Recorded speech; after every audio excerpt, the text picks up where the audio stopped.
En Buenos Aires, 18 grados, seguimos hasta las 21, estamos aquí enfrente al tablero. Les cuento que la Comisión de Ajedrez y Educación es uno de los grupos de trabajo más activos dentro de la FIDE, de la Federación Internacional. Tiene por misión contribuir a través de las comisiones de las federaciones afiliadas a alcanzar sus metas educativas y culturales, proveyéndoles de atención, servicio y soluciones innovadoras. Por esto, el gran maestro Svat Leputian, el presidente de la Comisión de Ajedrez para la Educación, informó de la celebración de una conferencia internacional, Ajedrez en la Educación por vía online, que se va a celebrar el 20 y 21 de noviembre. Esta conferencia internacional tiene entre sus objetivos estratégicos fomentar por todos los medios la investigación científica en el campo de la pedagogía ajedrecística y divulgar con amplitud sus resultados. Y para hablar sobre este tema, recurrimos a un especialista, un amigo venezolano, un profesor en el mundo del ajedrez, así que es un gusto saludarlo a Ubencio Blanco. Buenas noches, Ubencio, ¿cómo estás? Buenas noches, Carlos. Saludos para ti, tu equipo y toda tu audiencia. Bueno, un gusto que sigas en el país, que sigas aquí en la Argentina. Y bueno, para el programa es bárbaro, recurrimos a vos cada vez que tenemos alguna duda. Sí, gracias, muy amable. Estamos a la orden, siempre a la orden. Profesor, vos sos un consejero de la Comisión de Ajedrez Escolar de la FIDE, y si bien hablamos de una conferencia, ¿podrías contarnos cuál es la importancia que puede tener este Congreso de Ajedrez Escolar? Bueno, básicamente este Congreso va a recoger una serie de experiencias que se han venido acumulando durante los últimos años respecto al efecto que tiene el ajedrez en el desarrollo de los niños que se encuentran en edad escolar. Ya conocemos una gran cantidad de experiencias que se desarrollaron durante los años 70, 80 y 90, más la intervención de la psicología cognitiva o de las ciencias cognitivas en general a partir de los 90. Ha habido grandes aportes. Esos aportes, o parte de esos aportes, va a ser reflejada en esta conferencia. Uh-huh. Y la idea para que eso ocurriera de forma organizada, porque hay especialistas de los distintos campos, se recurrió a establecer 3 temas o líneas principales, claro, divididas en grupos, vamos a decirlo así, etarios, claro, o grupos de formación. Está el ajedrez preescolar, el ajedrez en la escuela y el ajedrez en las universidades. Claro. Más o menos por ahí se va a desarrollar el abordaje de los distintos tópicos, claro, que en los cuales están involucrados estos temas.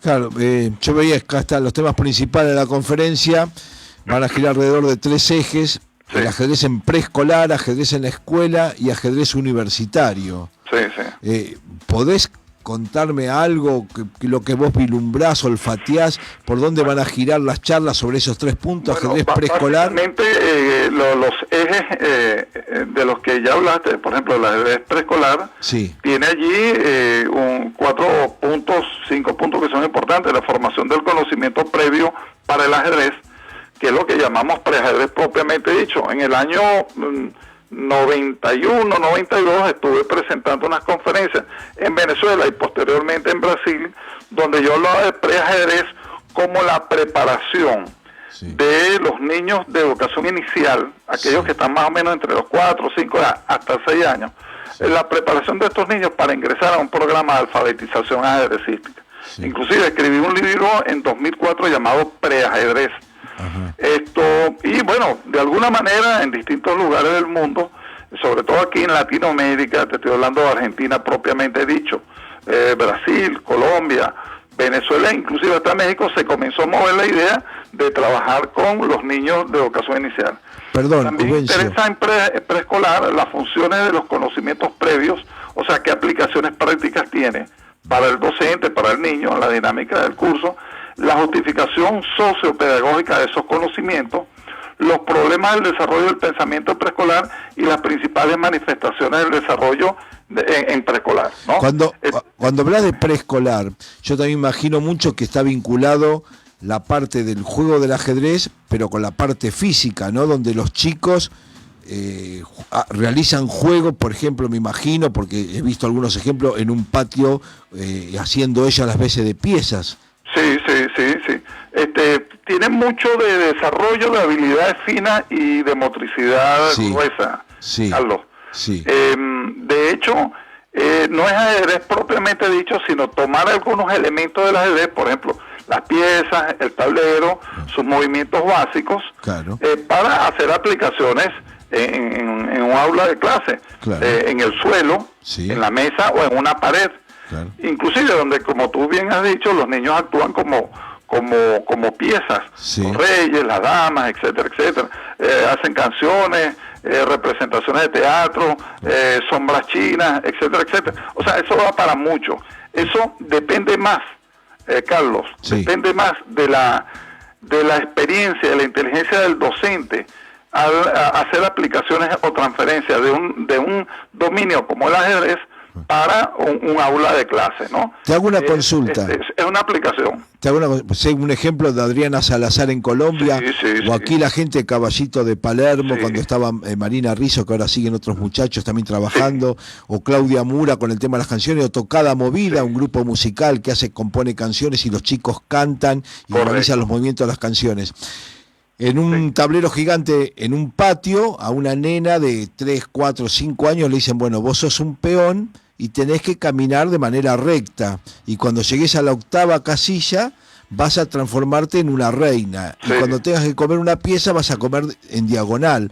O sea que la chica, o el chico, o el niño en este caso, adquiere conocimientos de motricidad, Sí. aprende de geometría, matemáticas, trabaja mucho en la parte de imaginación. Es así, ¿no? Es perfectamente como lo estoy diciendo. Inclusive, ahora que me hablas de Adriana Salazar, cada vez que íbamos a hacer una conferencia, Adrianita llegaba muy cansada porque traía una alfombra como de 3 metros por 3 metros, 3 metros con 9 metros cuadrados de tela, Sí. muy pesada, con una pieza, y entonces lo colocaba en el taller o en el sitio donde nos encontrábamos y hacía su ejercicio allí para mostrarle a los docentes en qué consistía esta nueva propuesta que estamos llevando adelante. Claro. Y Marina también, Marina en varias oportunidades logramos coincidir con su experiencia en Caballito de Palermo, Sí. que la han continuado exitosamente de forma posterior. Pero queremos que esto se universalice. Claro. Inclusive, en el caso del segundo eje temático del ajedrez en la escuela, Sí. estamos hablando de los modelos de ajedrez escolar, Sí. especialmente la diferencia entre ajedrez para la educación y educación para el ajedrez. Son dos conceptos distintos, pero que en la práctica lo utilizamos como sinónimos. Sí. Allí vamos a hablar de la formación de los profesores que se preparan para la enseñanza del ajedrez, porque prácticamente no hay universidades en el mundo que generen este tipo de recursos humanos, y los estamos necesitando, pero tremendamente. Problemas que se han presentado con la calidad de la enseñanza del ajedrez en la escuela, una inmensa cantidad de problemas, entre ellas la falta de capacitación, de preparación técnica de nuestros docentes, que no tienen por qué ser jugadores de ajedrez propiamente dicho, Sí. sino que tienen que ser personas que tengan habilidades para establecer transferencias o simple y llanamente para conocer los rudimentos básicos del ajedrez y poderlos multiplicar entre sus niños. ¿A vos qué te También, gusta más? Estamos hablando del ajedrez en educación especial y los resultados de las investigaciones sobre el ajedrez escolar, y cuando hablamos de escolar nos estamos refiriendo entonces a niños que están más o menos entre el primero y segundo y el 6º grado de educación primaria, a nivel universal, ¿no? O sea, como si fuera un solo modelo homogéneo. Más o menos a eso nos estamos refiriendo. ¿Qué dicen las investigaciones sobre lectoescritura, sobre matemáticas, ¿no? Sí. Sobre sus aplicaciones en el área de la química y de la física, de las transferencias? Bueno, eso está ahí en las investigaciones y algunas de esas van a ser presentadas. Y bueno, el aprendizaje llamado híbrido o en línea, Sí. que es este mixto que estamos realizando como consecuencia de la pandemia del coronavirus. Estamos hablando con Ubencio Blanco aquí enfrente al tablero. Yo te iba a preguntar cuál era tu gusto, si era que el ajedrecista enseñara a él en el aula o el docente tiene que ser formado por un ajedrecista para enseñarle a un niño. Pero eso va a ser una pregunta mía. Pero creo que Andrés, vos querías preguntarle algo. Hablando sí de la función de los docentes y sobre todo la preparación de los docentes. Él decía que no necesariamente, decía Ubencio, tenía que ser un jugador de ajedrez propiamente dicho. Sí. Tal vez con el conocimiento de las reglas básicas del ajedrez y después su formación docente, con eso le alcanzaría, tal vez. Sí, eso es lo que uno interpreta. Básicamente es eso, porque ¿cuál es el problema? Nosotros erróneamente, y eso mira, tengo años discutiéndolo, cuando yo llegué a la presidencia de la Comisión Mundial de Ajedrez en la escuela en el año 2006, ya esa discusión la tenía con muchos de los compañeros de la propia comisión y de la FIDE. No te creas, hay disparidad de criterios. Yo les decía, señores, no podemos ver la enseñanza del ajedrez como un modelo único a nivel universal. ¿Por qué? Porque no existe una educación única en ningún lugar. Por ejemplo, depende del gobierno. Podemos tener gobiernos de izquierda, de extrema izquierda, gobierno de derecha, de extrema derecha, de centro izquierda, de centro derecha, social cristiano, demócrata cristiano, bueno, una gran cantidad de variedad de gobiernos. Estos gobiernos generan una carta magna que va en línea con su pensamiento político, filosófico, sociológico, etcétera, etcétera. Eso lo sabemos todos. De tal manera que yo no puedo esperar que la Carta Magna fundamental de China sea coincidente con la de Argentina o con la de México y Estados Unidos. No puedo esperar eso. ¿Por qué? Porque hay una serie de variaciones desde el punto de vista político-filosófico que están allí reflejadas. Porque primero lo político, los elementos políticos están ahí, que son los que permiten la construcción de las leyes. Entonces, del modelo argentino que construyó la Carta Magna Constitución de la República de Argentina, se deriva una ley, que es una ley orgánica o no, que es la ley de educación. Esa ley de educación nuestra, que en Argentina, es diferente a la de Inglaterra y diferente a la Suiza. Por lo tanto, yo no puedo aplicar el mismo modelo educativo suizo en Argentina, en Uruguay, en Chile, en Venezuela y en México. De tal forma que depende de qué es lo que yo quiera enseñar. Por ejemplo, cuáles sean mis intereses. Yo puedo decir que a mí me interesa la enseñanza del ajedrez para el desarrollo de habilidades cognitivas. Claro. Y eso es un proyecto bellísimo, interesante. Pero yo puedo decir también que a mí me interesa la enseñanza del ajedrez para la formación de una gran base de ajedrecistas que me permitan escoger o desarrollar un talento deportivo que nos lleve al establecimiento de selecciones para el alto rendimiento. Entonces el enfoque es eminentemente deportivo. También puedo plantear la posibilidad de un enfoque mixto en el cual enseñamos el ajedrez, desarrollamos habilidades. Otro enfoque en el cual enseñamos el ajedrez, establecemos transferencias y a la vez estamos seleccionando niños para el alto rendimiento. Esos enfoques tradicionales dominantes son los que nos indican que la mayoría de los proyectos están orientados a la formación de ajedrecistas.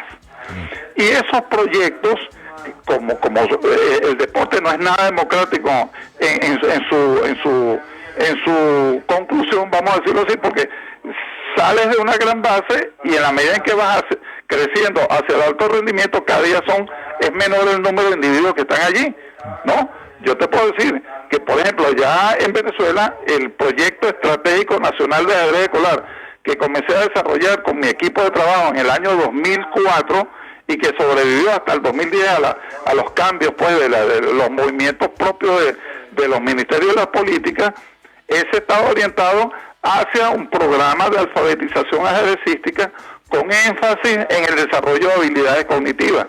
Ese era nuestro interés, no en el desarrollo de jugadores, porque todos los niños que comenzaban el proyecto culminaban el proyecto, pero cuando tú estás hablando de un programa de formación de jugadores para el alto rendimiento y utilizas el ajedrez con un enfoque deportivo que es perfectamente válido, comienzan 100 y terminan 10. ¿Entendiste por qué lo llamó Juvencio Blanco? Era la persona indicada para que nos explicara. Juvencio, podríamos hablar una hora más, pero me queda un minuto, porque después ya tengo que venir con la tanda política y después tiene que venir el espacio que tiene Horacio Olivera con las historias. Así es. Los que están interesados, porque pueden participar libremente, si bien hay gente que ha sido convocada y que van a llevar sus ponencias, pero hay gente que puede participar libremente, ¿cómo tiene que hacer? ¿Dónde debe inscribirse? Bueno, directamente a la siguiente dirección electrónica. A ver, ¿cuál es? https://edu.fide.com/conference. Conferencia en inglés, repito, educación. Ahí está, edu.fide.com/conference, con E final, conferencia. Conference, no conference. sí, conference, barra. Ahí tienes toda la información.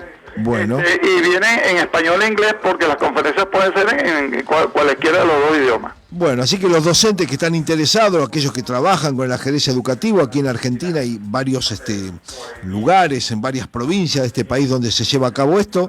La dirección es edu.fide.com/conference, conference con E final, conference /. Así que ahí es lo que ha dicho nuestro amigo Ubencio Blanco. Ubencio, te agradecemos la participación en Frente al Tablero, la verdad que es un lujo, engalanás el programa cada vez que salís y nos contás estas historias y como te dije, podríamos hablar una hora más de estos temas. Perfecto, muchas gracias. Estamos en ese comité organizador, los esperamos, igual que estoy en otro comité organizador para el 26, 23, 24 y 25 de este mismo mes, sí, que es el tercer encuentro internacional de investigadores de ajedrez.